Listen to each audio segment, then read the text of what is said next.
welcome or welcome back to my channel, Sewing an Imperfect Life. It's great to have you here. I am here in the Blue Mountains, Australia, in my little cottage, sewing away on a cold and windy day. If you've not found me before, my name is Rebecca. I like to do a bit of creating, a little bit of sewing, a little bit of fixing, a little bit of creating lovely spaces, which sometimes involves upcycling a bit of furniture or doing a new splash of paint on the walls. Anyway, wherever you're from, welcome. I hope you enjoy my channel. It is a very cold and blustery day outside, so I'm really enjoying staying warm and cozy and getting on with a little bit of sewing today. I have attempted one new pattern already, and I'm on to my second, which is the assembly line tie bow blouse. I've not made an assembly line pattern before. I've never made a blouse with a tie bow, so I'm looking forward to that challenge. I'm using this fabric, which was purchased for me by my sister for a Christmas present from the Dahlia Society. When it arrived, it was a lot more orange than I thought it would be, and also a lot more sheer than I thought it would be. I decided, because it was quite big and layering, I would just go something big with the pattern. So the tie bow blouse is a high neck. Then you put your bow around the high neck. You can also leave the bow off. It's very cleverly attached by a little button at the back of the collar, so you can either take it or leave the tie. It's got slightly puffed sleeves with a proper shirt placket down the bottom. Yeah, and it's got a slightly curved hem at the bottom. So I'm making it with this Indian printed cotton, which is going to be nice and light. I can definitely layer it up for winter, or it will actually be lovely for other seasons as well, because it will breathe nicely. What else can I tell you? I'm making the extra large. I was between a large and an extra large. I decided I'd rather go oversized, and then you can always trim down if you need to. So I'm going the extra large size. I also bought my pattern in PDF from the assembly line, and then I had it printed by the Dahlia Society on AO, and they do a wonderful job. I have all my AO printing done there. Okay, so let's get on.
I am having a lovely time sewing up this blouse today.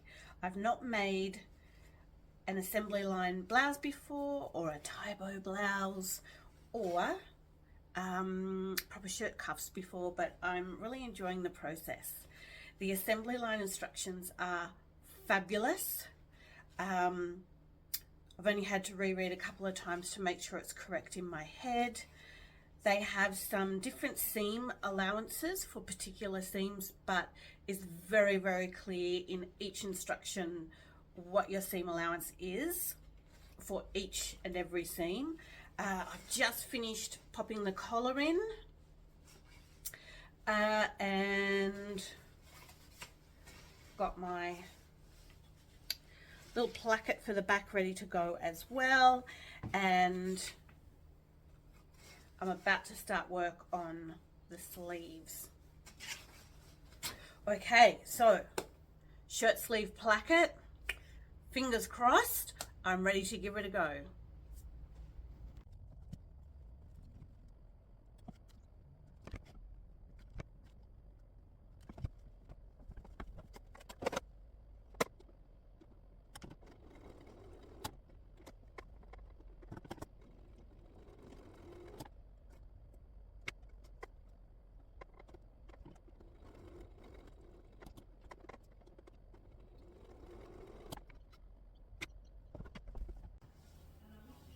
Hello, time to report back with a couple of things.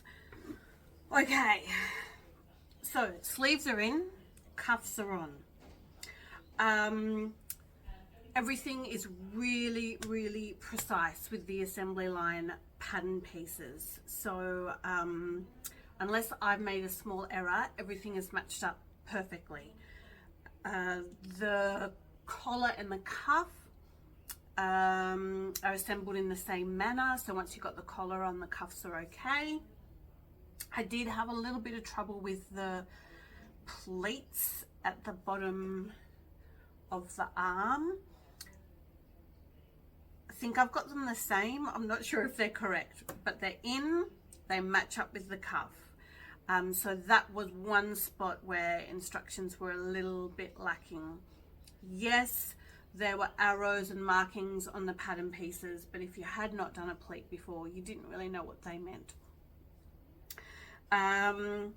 Putting the sleeve in, they get you to do 2 rows of stitching at the top where you can pull and gather, and I'm not sure why that is. I pulled mine out entirely because the sleeve only just fits into the arm head. There's absolutely no space, extra space for gathering. So sleeves in, collar on, cuffs just finished, and I think it's time to have a bit of herbal tea to power up and hydrate, maybe a little bit of late lunch. So this is where we're at.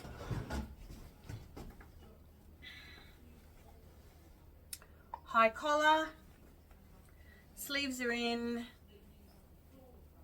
cuffs are on. Yeah, so really pleased with mostly how neat it's looking and how it's matching up. I do have a couple of little messy bits which I usually end up leaving and going back and doing a little bit of hand stitch so I don't wreck it with my machine by trying to get in too fine a space.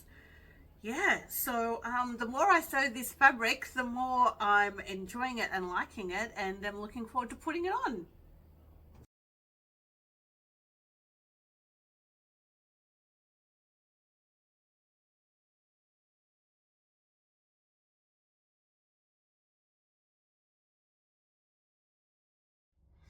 Well, that was a really lovely challenge. I have finished the Tie Bow Blouse by the assembly line, and I really enjoyed putting it together. I am going to make another one. So I made it in the size extra large with the Indian cotton. I washed it a couple of times before I cut the fabric out, and it softened up beautifully. The extra large is probably a size too large, but I'm quite happy with the oversized fit. I'm still going to wear it. For another one, because it's kind of a bit of a dressier make. It probably needs to come down a size. But I wore it for the first time to work yesterday and it just felt really lovely all day. The high collar, even though my fabric was quite thin and soft, the high collar with the interfacing stayed up easily all day. Yeah, I got loads of compliments on it and I just felt good in it all day. It felt a little bit fancy, but still quite practical, easy to wear. I styled it with just a pair of dark blue jeans. I'll put the photos in. Yes to the tie bow blouse, and yes to doing some more assembly line patterns. I really enjoyed it.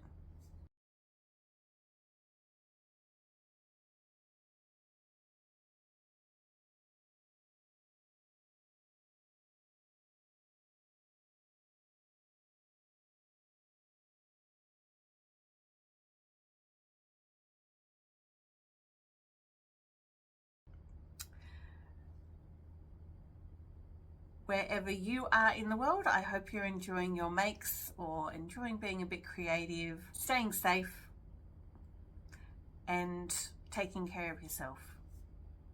Until the next project, bye for now.